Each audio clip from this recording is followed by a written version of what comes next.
आलू गोभी बनाने का सबसे आसान और देसी तरीका। सबसे पहले ऑयल गरम करके उसमें प्याज डाल के भून लें। 2 दरमियाने साइज की प्याज लिए थे हमने।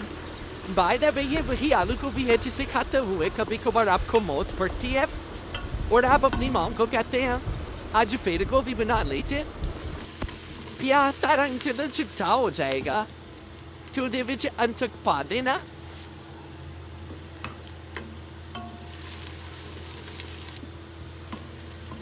प्याज का रंग जैसे ही ब्राउन होना शुरू होगा तो इसमें सब्ज़ मिर्चें डालें और फिर इनको अच्छे से मिक्स कर लें। सब्ज़ मिर्चें 3 डाली हमने। प्याज जो थे वो 2 लिए थे।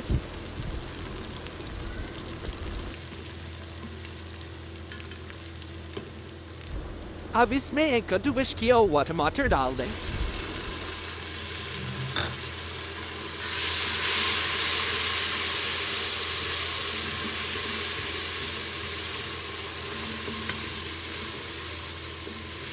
टमाटरों को थोड़ा सा भूनने के बाद इसमें 1 चम्मच सफ़ेद सीड हरा लें।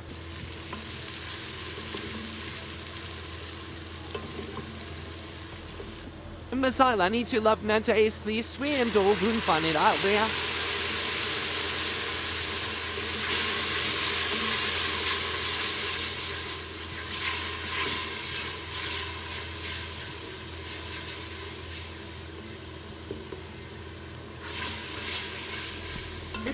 इसमें 3 चम्मच नमक, 1 2 3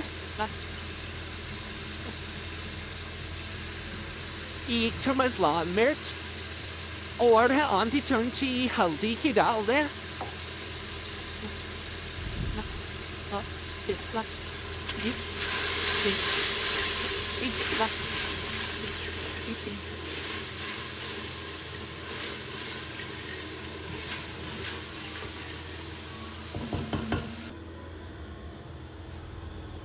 हम इसमें आलू शामिल कर लें। आलू डाल के भून लें।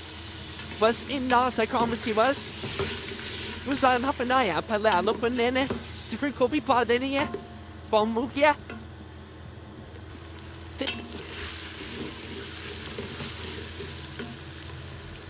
आलू भूनते हुए भी बस आधा कप पानी डाला हमने।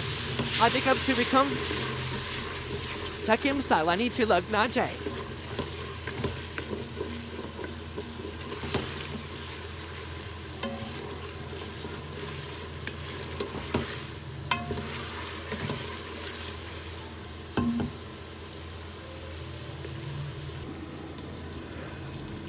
आलू भून गया। अब इसमें हमने गोभी डाल लिया। गोभी को हमने कट करके वॉश कर लिया हुआ था।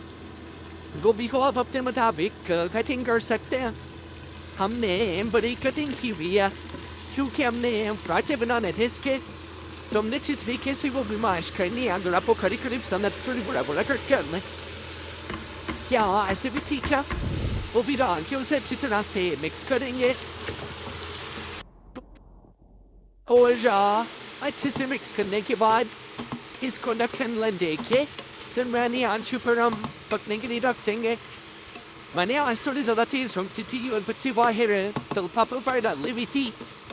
सियापा बाद अंदर जो मार्केट काम करनी हुआ तो मेरी हानि लग गई थी। फिर मेरी सास बोलन भी लग गई थी। देखिए ना जो बड़ा वक्त लाना वो आखिर अंदर थी।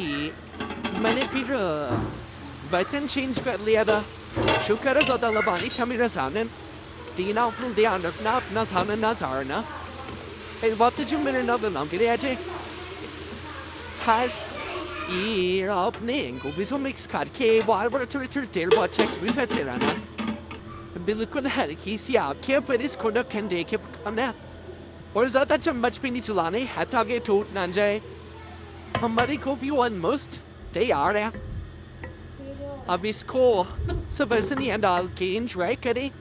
चैनल को लाइक शेयर और सब्सक्राइब कर दें। बड़ी मेहरबानी होगी था दिए वे को कि नहीं सोने लगती भी माशाल्लाह।